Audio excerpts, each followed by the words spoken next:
Fine. Good afternoon, everybody. It is Friday the 13th, November the 13th. I'm Keir Murray. I'm joined by my dad, Dr. Richard Murray from the University of Houston. How are you today, Dad? Just fine. Well, here we sit about 10 days removed from the presidential election. While nothing is finalized, it appears the expected outcome that we talked about last week is nothing's changed in that regard. It looks to me like the final media calls of the two states in question, Georgia and North Carolina, have just been made. Georgia has been called for Joe Biden, North Carolina for President Trump. That basically wraps up the electoral college map. Arizona, I believe, was called last night for Joe Biden. And so it looks to me like Biden has accumulated 306 electoral votes, ironically, the same number that Donald Trump accumulated in 2016, although with a somewhat different configuration. What do you make of the sort of aftermath of the election now that we're 10 days past? What is today's date? Well, as a candidate for president, 11/13. Donald Trump has broken virtually all the conventional rules, and as a likely defeated president, nothing is going to change there. I believe he's the 10th incumbent president to be defeated by a challenger, but to my knowledge, none of them, although many were very angry, and the Adamses refused to attend the inauguration, none of them engaged in this kind of continuing questioning the whole election process. Nowadays, of course, you got millions of lawyers around pursuing what's likely to be a very unsatisfactory legal outcome. It's not going to change anything. But at the same time, it's not as if the country doesn't have a lot of problems, that it would be rather nice to have an acting president. And, Joe Biden's been somewhat acting that way, but he isn't the president. And Trump has just taken a developer's holiday. He's laying low, talking to people on the phone and watching TV. Meantime, we're spiraling into an absolutely terrible third wave here of the COVID virus. So short term, I think Biden is not going to have a lot of buyer's regret from the national electorate. I think he's handled the apparent win very well. He hasn't been aggressive in pushing the Trump people to drop out, but proceeding in a very deliberate fashion, very focused on getting a team together and let Trump be Trump. That's a fascinating story to watch. That'd be more fun for me if I were president of another country like Belarus, but he isn't. And so the show goes on. And so, as you alluded to, there's, in the election aftermath, the president has made lots of allegations of voter fraud and that the election is stolen from him. His team has filed numerous lawsuits in numerous states, all of which so far have gone nowhere. They've basically been thrown out of the court to the extent they've been addressed at all by the courts in these various states. You had the lion's share of Republican elected officials sort of holding their fire on publicly accepting the result. A few exceptions to that, like Mitt Romney and some others who pretty quickly, said Biden's won, he's the president-elect. But, not a lot of serious consideration among Republicans. It seems to me that Trump may actually find a way to stay in office a second term, even if they're not willing to say so publicly yet. The speculation is none of them really thinks that overturning the result is possible or likely. And then that begs the question is how serious the president is himself about these allegations that he's been making, or are they simply a means to another end to maintain interest among his supporters, to raise funds for, campaign debts or some sort of post-election efforts that he might have. And then we read the speculation, one, that he's already considering running for president again in 2024, which he would be legally allowed to do, and or two, creating a media company to compete with Fox and just quote unquote destroy them, as he said in an article yesterday. What do you make of what do you think the president's end game with all of this post-election maneuvering is? Well, he's an instinctual politician and business person who lives in the moment, doesn't think a hell of a lot ahead or behind, but he's in a real jam now. To the extent we've had disclosures from the New York Times of his finances, they don't look too good. He's almost certainly got $300 to $400 million in debt that he has personally guaranteed coming due. Yes, Nixon was in serious legal trouble in 1974, but that could be dismissed with a stroke of the pen from Gerald Ford. Trump's got all kinds of legal issues, state level that can't be handled with a federal pardon, embattled on a whole bunch of fronts. When he's stumbled and failed before, and he had a lot of those failures, whether it's Trump Airlines or the football team or what the casinos most spectacularly, he survived in part by monetizing his brand. Trump really hasn't built much of anything for years. And, he's got this brand. He got 10 million more votes last week when the voting was finished than he got in 2016. It seems to me he's going to try to figure out a way of taking the fact that he has an unparalleled and passionate following for a loser and try to, help him deal with this myriad of problems he's got coming at him legally, financially. And that means I don't think he's going to drop out of the political process like all these other Republican wannabes are really, really hoping. But I think that's a vain hope that Trump's going to try to use this following, which is never, in my experience, existed before, particularly for a losing presidential candidate, to stay relevant, stay in the news, raise money.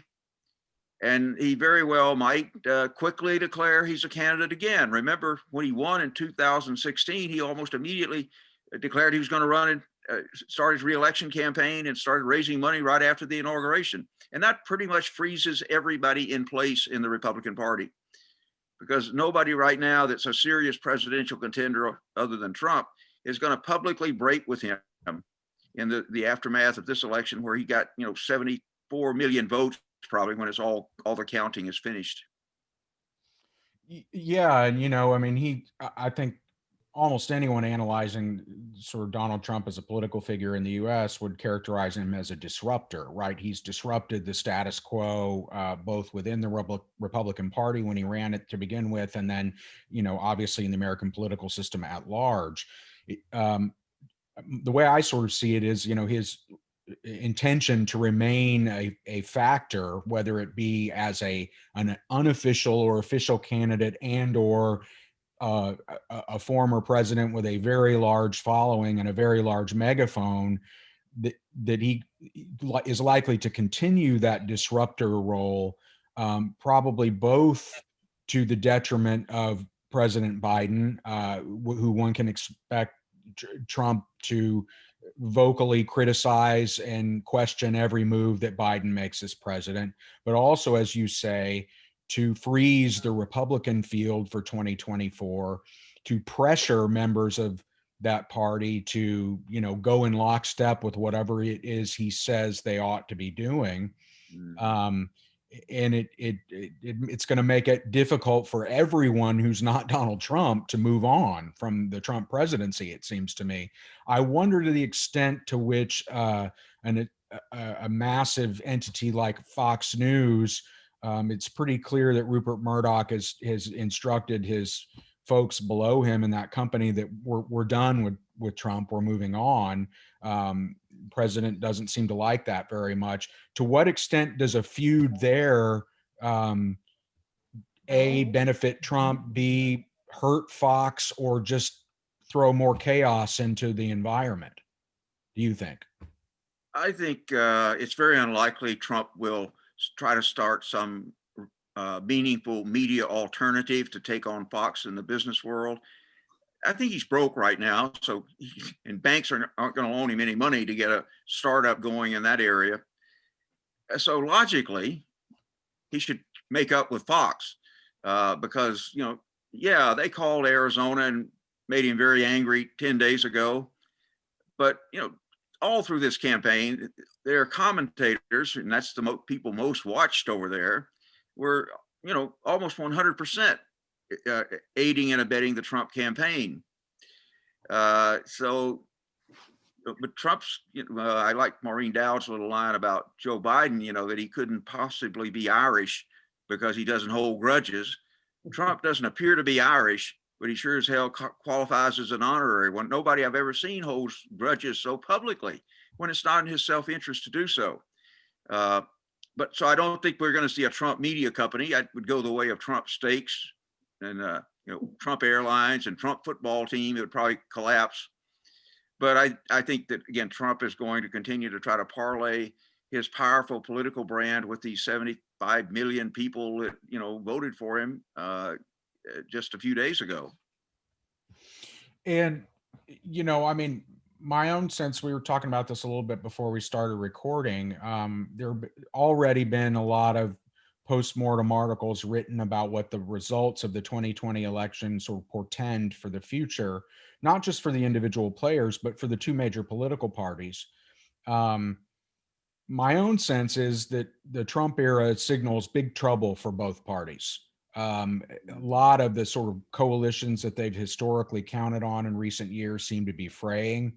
A number of voters that each party could rely upon are becoming free agents. Whether they've been rented by Trump for the short term or by the Democrats for the short term, I think remains to be seen. But I don't think either party can take, for example, suburban moderates for the Republican Party or some of working class voters, white, Black, Latino, and otherwise for Democrats that they've historically counted on to form the basis of their coalitions.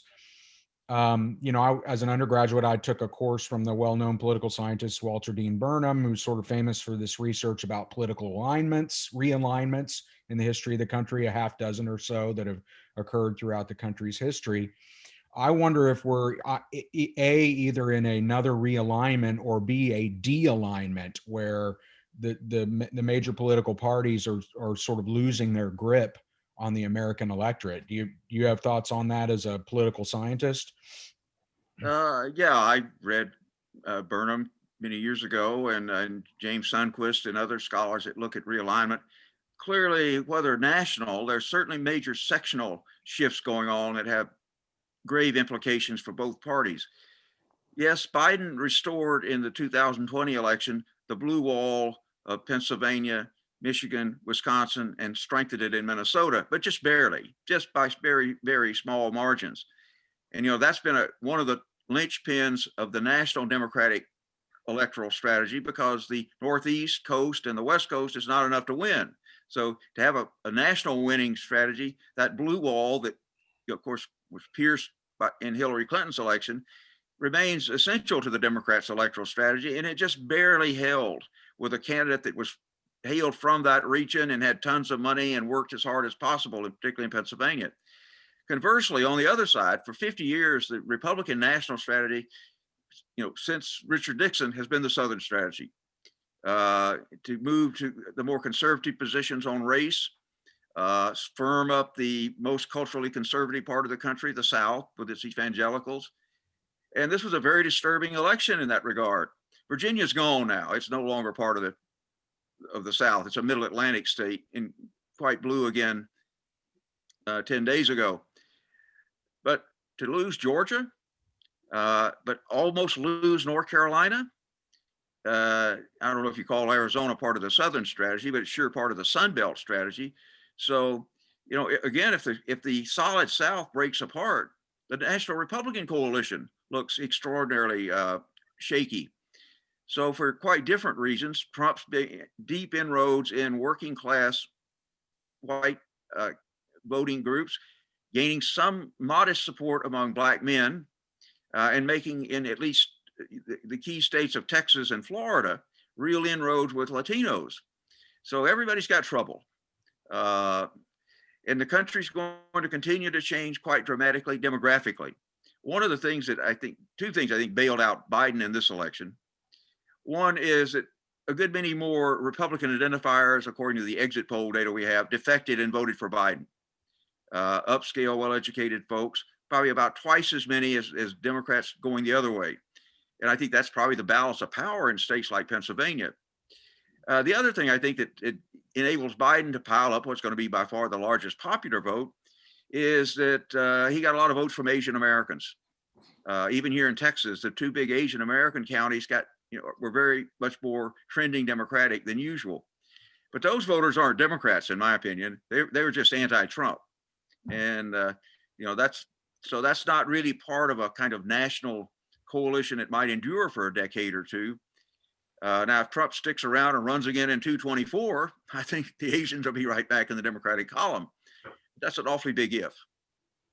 Yeah, and I noted that, as we discussed briefly last time, President and then along with him, Republicans generally sort of overperformed the polls nationally and in a lot of states and congressional districts pretty uniformly across the country by several points. That, while it did not save the president from being defeated, it did save a lot of Republican senators from losing election, and actually turned what they thought was going to be an election where they lost House seats into one where that looks like they'll gain 8 or 10 when all the counting is finished. An unpredicted result by most, I think, before the election. And a lot of folks have tried to identify it as this surge that Trump produced in infrequent voters. As you've said many times in the past, he's a turnout machine, both for people against him, but also for people who are for him. And I noted that Stan Greenberg, who's a pretty well-known Democratic pollster, who's, I believe, married to a member of Congress, produced a memo right after the election, some survey research he did in the day or two before the election and the day or two of and after, looking at that, why the results came out the way that they did. And he described this sort of populist surge that occurred that went for Trump. Working class folks, mostly white, but not all, Black and Latino as well, who ended up voting for Trump, and Republicans. And I thought it was interesting that he described this anti-elite sentiment that pervaded these voters, that both parties essentially are controlled by the elites, whether it's big business and fossil fuel industry for Republicans, or Silicon Valley and Wall Street for Democrats, and this sort of populist rage against the elites. And that ironically, Donald Trump, who's a member of that elite class, was able to weaponize that sentiment for him, and then to the benefit of down ballot Republicans in this election. And I think, for me, it poses interesting questions about how Joe Biden chooses to kick off his presidency in terms of his focus, where you see a lot of this is driven, in my opinion, by increasing income inequality, decreasing social mobility for Americans. I noted the World Economic Forum has a list of 82 nations. The U.S. doesn't even crack the top 20 in economic mobility or social mobility. We're 27th out of 82, next to Poland or something like that. So this sentiment for a lot of Americans that the status quo is not working for them as a matter of basic economics and their ability to get ahead in life.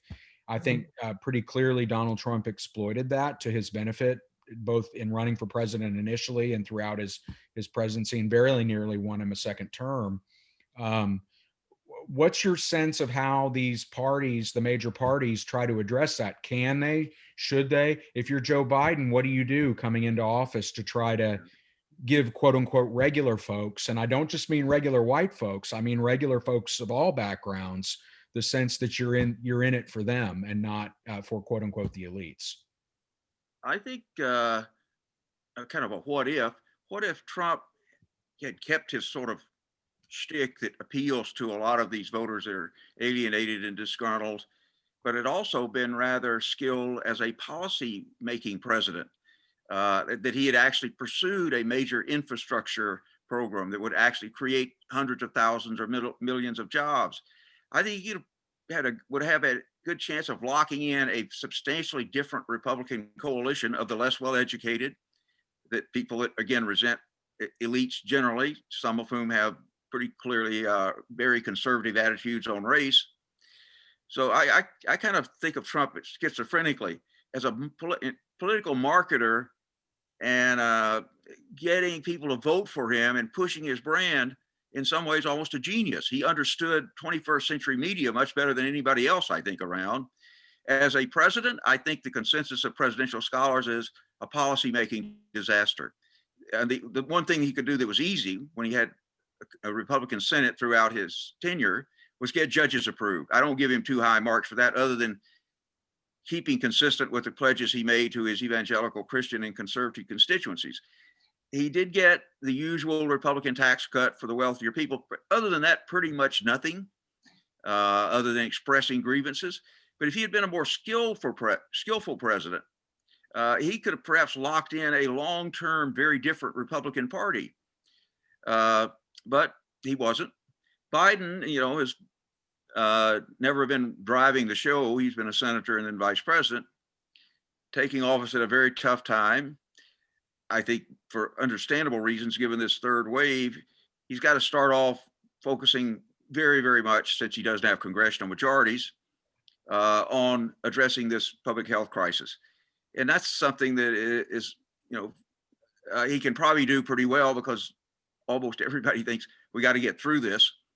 And a major economic recovery is not likely until the virus is contained. And it looks like, he perhaps will have the good fortune of, just as he's being sworn in, that the vaccine will be becoming widely available. And presumably a Biden administration can do a much better job of administering this, the logistics of this.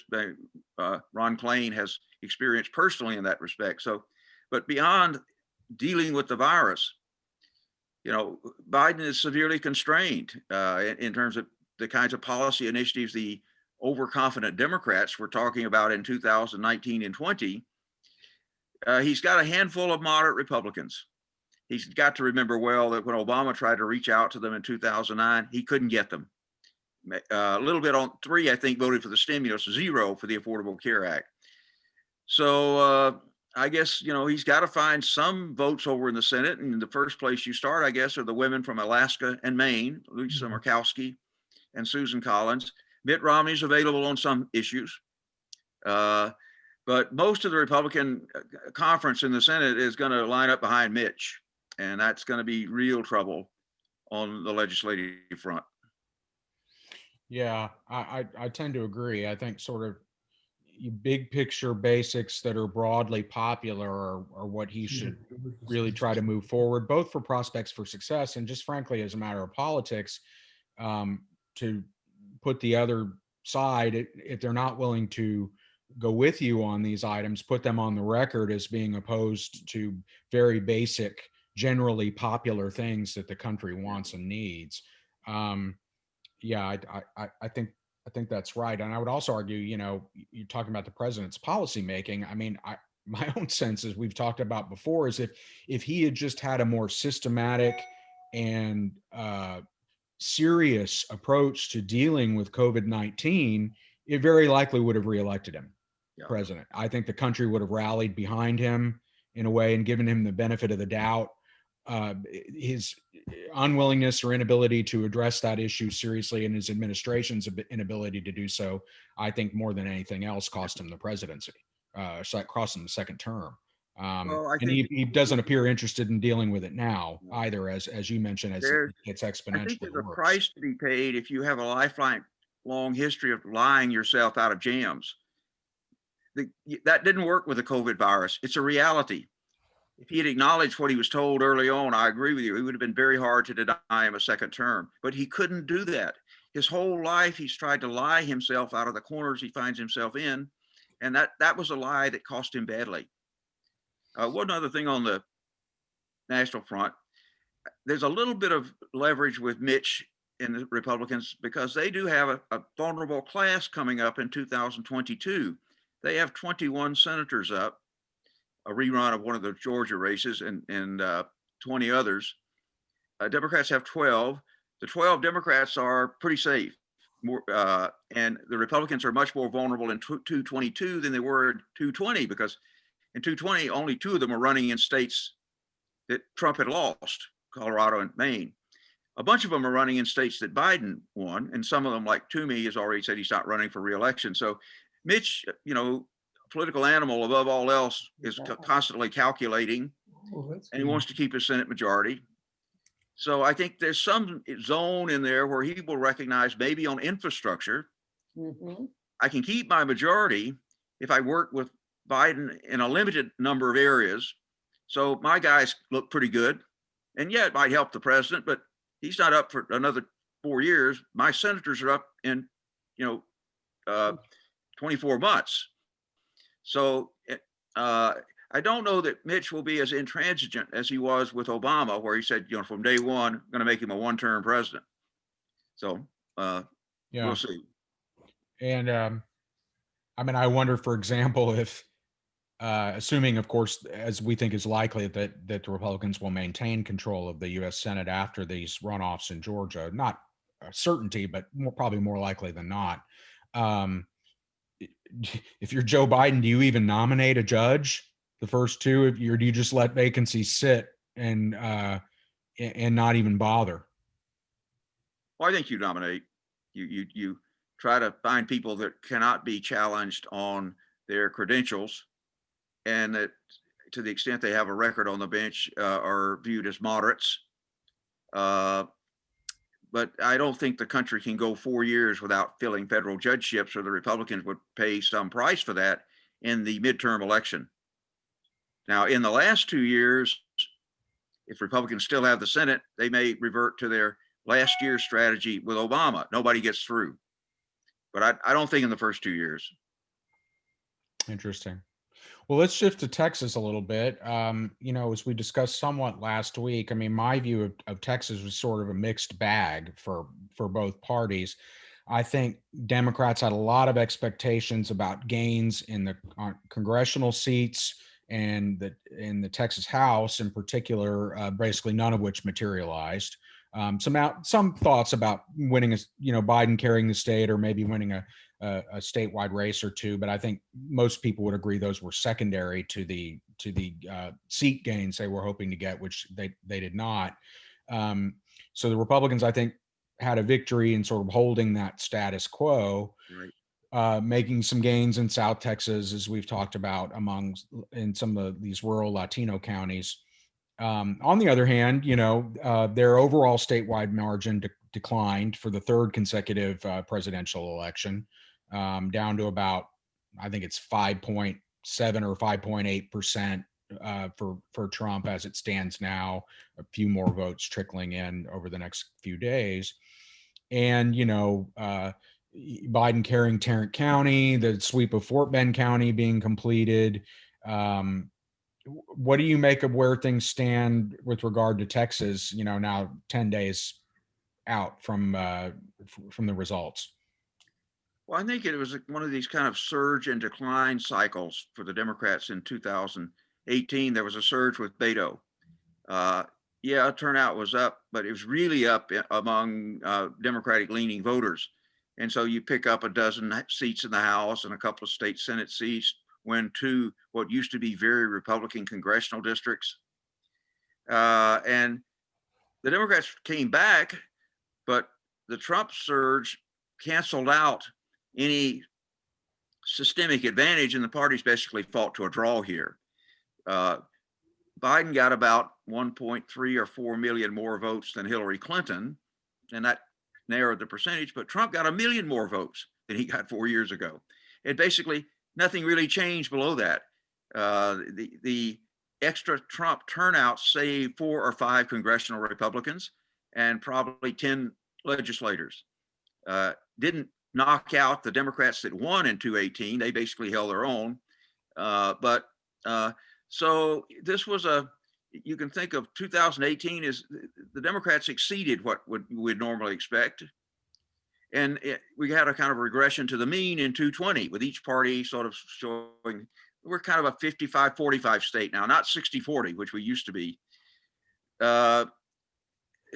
You still have the underlying problems for Republicans, that we're changing demographically faster than any other state because we have so much growth.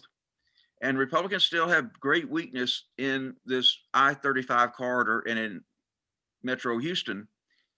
And looking at it over a 10-year period, yes, they control the redistricting process, but they have to recognize reality. The areas of fastest growth are the ones where they've shown the greatest weakness. The Democrats, of course, greatest weakness was along the border, South Texas, with the Hispanics generally, and that's something they really need to focus on. But Republicans didn't have a great day in this urbanizing metropolitan corridor that has gotten a lot more blue real fast, or in Metro Houston. In 2016, Trump lost the county by about 170,000 votes. We don't have final returns yet, but in 2020, he lost the county by 210,000, maybe 220,000 votes. So it's not that things got a lot better here. It's just that the Democrats didn't get the kind of huge gain they thought they were set up to receive. Yeah, and Beto, as you mentioned, he was one who was calling down the stretch, for the Biden campaign to get more involved in Texas, to put more resources in here from the top of the ticket. That didn't really end up happening in any big way, a little bit, but not much. That said, there was an enormous amount of money spent in Texas down ballot on these congressional races, on legislative races by both sides. But we expect that from the Republicans. They had historically made those kinds of investments here for years, but it was relatively new on the Democratic side to have this. We're talking tens of millions of dollars that were spent in these congressional and legislative races in Texas. One of the things I'm going to be really curious to look at once we have final data is in those races where Democrats were spending huge amounts of money on individual candidates and campaigns for Congress or for the legislature, did those candidates do meaningfully better than sort of the generic Democrat running in their districts? I'm not sure, but that's one of the things I want to look at to see if the way money was spent in this cycle for Democrats and Republicans was effective versus just spending overall on trying to lift all boats. I don't know the answer to that yet, but I think it might offer some clues about if people want to invest in this state, where they might think about doing it in the future, as opposed to dumping huge amounts of money into individual campaigns.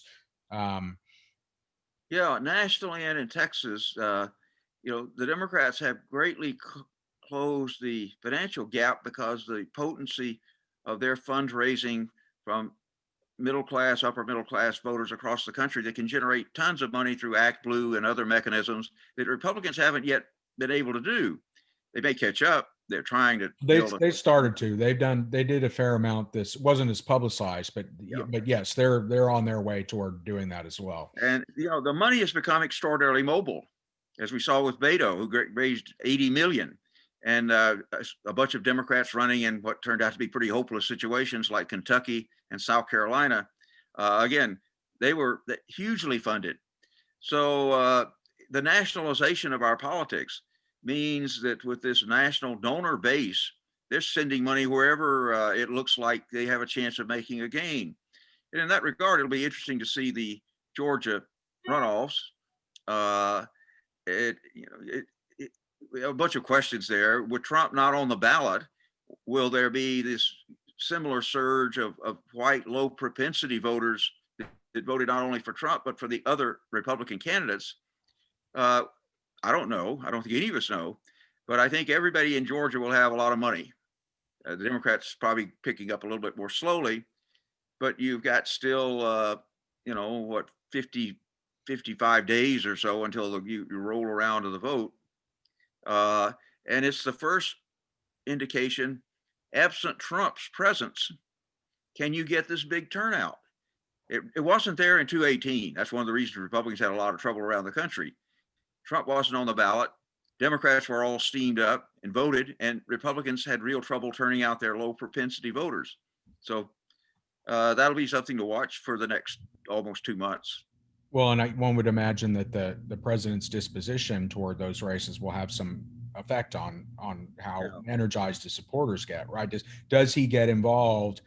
Does he get involved in a positive way or not? I mean, again, he's an unpredictable figure, so it's difficult to guess at that. But back to Texas, it looks like with little change in the Texas House, but a departing speaker, Dennis Bonnen, who declined to run for re-election after a scandal last year. it looks like the House has chosen a new prospective speaker, Dade Phelan, who's a member from the Golden Triangle area Republican, but broadly well liked, from what I understand, by members of both parties, perhaps a little more by Democrats than Republicans these days. Likely to be chosen speaker in a sort of Joe Strauss fashion, with a lot of Democratic support and enough Republican support to put him over the top. But I noted again the sort of very vocal and controversial Republican Party chair of the state of Texas, Alan West, immediately calling Phelan a traitor to the Republican Party, refusing to recognize the legitimacy of his speakership.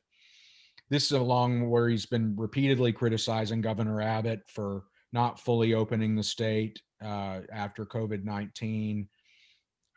What do you make of the dynamics of this sort of intra-party Republican situation as we head into what's likely to be a very difficult legislative session because of all the public health and economic problems the state's facing?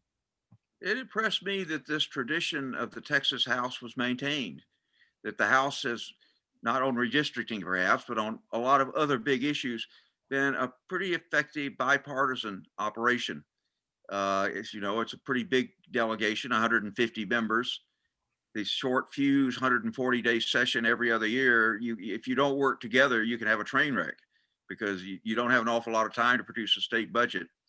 And for a number of years now, we've had speakers that have enjoyed a lot of support from across the aisle. The Senate is the more radical Republicans took leadership in the Senate, particularly with Dan Patrick becoming lieutenant governor, and the Senate got a lot more polarized. Now, the Democrats actually picked up a seat there. The Republicans don't have a super majority anymore. So the Senate may have to work together a bit more than it's done for several years. But the House basically maintained its rather traditional speaker runs the House with input from all members, particularly all members that supported his elevation to speaker, irrespective of whether they're Democrat or Republican. And I think that's a good thing.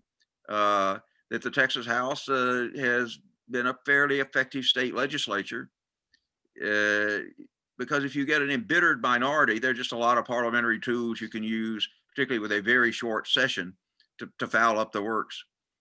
And it looks like the House just, said, let's keep going with the kind of Joe Strauss, Republicans and Democrats supporting the winner and running the House on a pretty bipartisan basis. Yeah, and I noted that I think Phelan's, one of his initial actions was to convene this committee to look into dealing with COVID-19 from public health and other standpoint. And, he nominated an equal number of Republicans and Democrats to that committee, which I think I took as sort of sending a signal right off the bat that he wants to play things fairly evenly. It'll be interesting to see, the awarding of chairmanships, which is an important thing in the House, like how much those will tilt toward the Republicans versus having more with Democrats or having some equity there. I'm not sure, but those are the kinds of things I think that you're right would sort of tend to dictate the way business is done in the House. And it's going to be an unusual session, as we know, because of COVID. Likely the budget and a few other big things get sort of put on as emergency items up front, then they leave, and then they're going to have to come back when they get data to do things like redistricting and other things that they're not going to be able to do initially in January. And can they even meet much in person? If this virus intensifies, we saw when political leaders in an executive office disregard, a whole bunch of people get sick. That's what's happening in the White House and around it. Staffers, key members of the administration. Secret Service, I think that over 130 Secret Service members have now tested positive because of this could be an extraordinarily unusual legislative session in that, people are basically having to do virtual committee meetings. You may have some things you have to be present to vote on, but you could change those rules, because it looks like, given sadly what we've seen just in the week since we last talked, that this virus is really raging out of control. We were the first state, of course, to pass 1 million persons being diagnosed as infected. Our death rates are going up, and parts of our state are on the verge of just being absolutely overwhelmed. El Uh, Paso, right, yeah, comes to and mind.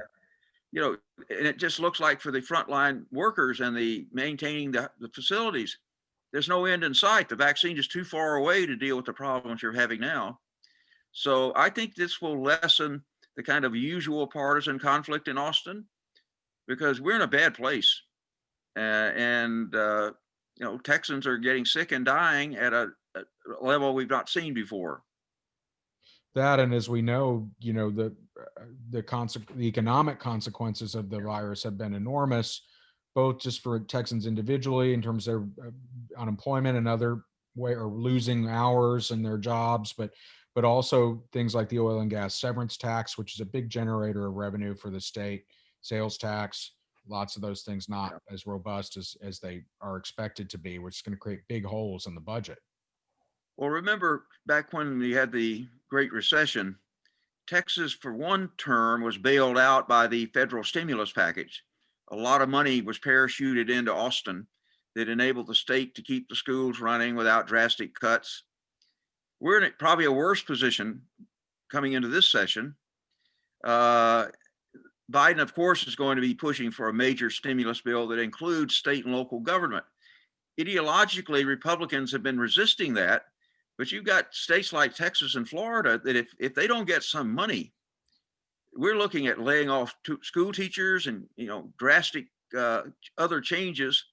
Police officers, Yeah. firefighters. So will ideology triumph? The practical realities that we need help. That our state is being severely impacted and it's going to get worse. The budget's going to be, when the controller issues the next projections for the legislative session, they're going to be dismal. And there's only one place you can bail you out, and that's the feds, because of their ability to raise extraordinary amounts of money. So let's see if some of the Texas Republicans say, yeah, we don't like running up the deficit and so forth, but we have to have help. Give a new meaning to the message of defund the police, which Republicans used to their advantage in the 2020 campaign. But it seems to me without federal money coming in to fill these gaps, you're going to really be looking at defunding the police as well as the fire department and the schoolhouse and lots of other things. I also, because of the success of particularly the last of the stimulus measures that was passed last spring, that did bail out an awful lot of people, but that money is going to be virtually all running out for individuals at the end of this year, that there's not a public awareness yet of how severe things could fall through the floor unless there's further federal action, and soon. And of course, Mr. Trump is totally disengaged from the normal duties of a president. But Mitch McConnell is coming back likely as majority leader. Let's see if there's any movement on the Republican side. And the Georgia thing complicates things, of course, because that doesn't happen until early January. But the country really needs an agreement on another stimulus package, because a lot of people that are hurting are going to be hurting much, much worse very quickly. Yeah. Well, let's wrap our remarks there. I do have at least one question in, and I would let people know if you do want to ask a question, just put it in the chat in the next minute or two, and we'll try to get to it. This person asks about the likelihood in states other than Texas where you'll see this tension between more moderate to traditional conservative Republicans and the sort of radical right like Allen West. And then further, it asks if that similar tension is faced among Democrats. And the answer is yes, by the way, it is among Democrats on a more national scale, we're seeing. But do you want to talk about that, the sort of establishment versus far right fringe on the Republican side? And then we can talk about the Democrats as well. Well, a lot of the Republican leadership are pretty close to the far right fringe. I mean, Ted Cruz is a lot closer than the senator he replaced, Kay Bailey Hutchison. The Lieutenant Governor, Dan Patrick, is a hell of a lot closer to the radical fringe in Texas than the previous Lieutenant Governor, David Dewhurst. So if we say the Republican establishment today is Greg Abbott, and he's catching fire from both sides. And it'll be interesting to see how he navigates between a more moderate Texas House and a Senate leadership that's pretty radical on the Republican side. And with he himself facing re-election in Yeah, and 2022, both almost in the certainly will have a primary. right wing opponent in the Republican primary. Right. And, depending on the political dynamic, potentially a competitive race in the general election, although that's a big if at this Yeah. point. Um, on the Democratic side, of course, we've seen, particularly with regard to the U.S. House, where Democrats unexpectedly lost seats in this midterm, grousing among some of the newer, more moderate suburban members of the House, people like Abigail Spanberger from Virginia and Congresswoman Slotkin from Michigan, who's were narrowly reelected. Some of their new fellow freshmen were not, grousing about the really progressive policy prescriptions of the squad and members of the far left like AOC and some other members. And that tension exists on the Democratic side and is going to complicate matters for Nancy Pelosi and sort of corralling her caucus for the upcoming Congress. Yeah. Republicans are awfully good at picking out these individual Democrats and sort of elevating them up as the face of the Democratic Party, even though they often reflect districts that are nowhere near the median of Democratic held seats. It's not that there are not opportunities on the Republican side for Democrats to do the same thing. You've got these two members coming in from Colorado and Northeast Georgia that are Q&A members. I mean, subscribing to a totally crazy, bizarre philosophy. But the Republicans have a much better attack mechanism, it seems to be, in national politics than the Democrats do, partly because they're a much more homogeneous party, and the Democrats have to play coalitional politics because of their diversity of base. But yeah, the Democrats, they're always going to be portrayed by the Republicans by their most radical members. And that's cautionary. Biden, well, because he had a long history and could say, do I look like somebody that wants to defund the police and, go for radical programs? And the label didn't stick to him, but it looks like it hurt congressional Democrats. Yeah. And, again, as you pointed out earlier, I just think that the likely realities facing Biden in terms of divided Congress, fairly narrow House majority at that, suggests to me that going with broadly popular, fairly uncontroversial policy prescriptions out of the gate is likely what's going to happen. I just think you're fooling yourself if you think you can do anything else and not damage yourself and your party politically by trying to it seems to me you've got to go for things that the majority of Americans want. Yeah. That's, I think, improving the Affordable Care Act, which it looks like will not be struck down by the Supreme Court, but has major problems. That's doing what you can with executive power to restore the policy direction on climate change that was popular in the country but reversed by Trump. Pushing hard on an infrastructure bill with the funding that will help virtually all incumbents around the country. Those are doable kinds of things. And, you could do some things through reconciliation in the Senate. So if you can get 51 votes or 50 if you got the VP spot, but you're still probably going to have some 60 vote margins. And that means you got to get a dozen Republicans. Not easy to do. Not easy. Yeah. Okay. Well, I think with that, we're going to wrap it up for today. I think we're likely going to take a break until after Thanksgiving. We may come back in early December and revisit things and see where we are with the finality of the presidential race, where things stand politically. But thanks as always, Dad, and thanks everyone for joining us. And we'll enjoy the holiday coming up, and we'll see you on the other side of it. Bye-bye. Yes. Bye-bye.